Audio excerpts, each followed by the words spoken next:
fastened down. I spent the night in sleeplessness and rose at every sound, half in hopeless sorrow and half in fear of the day would find the soldiers breaking through to drag us all away.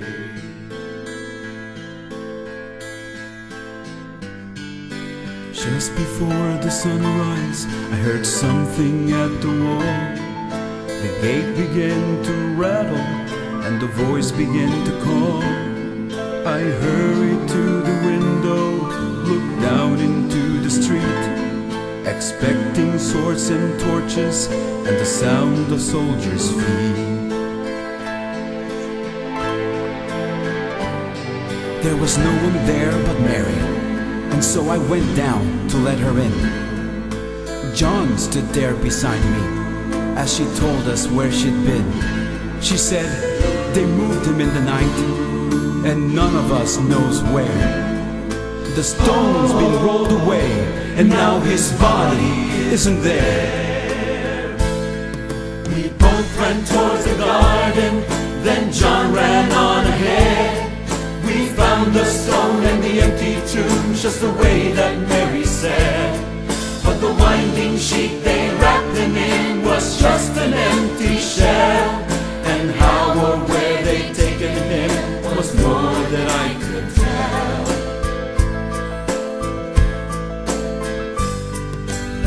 Well, something strange had happened there, just what I didn't know.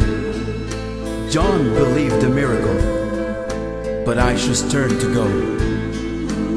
Circumstance and speculation couldn't lift me very high, 'cause I'd seen them crucify him, and then I saw him die.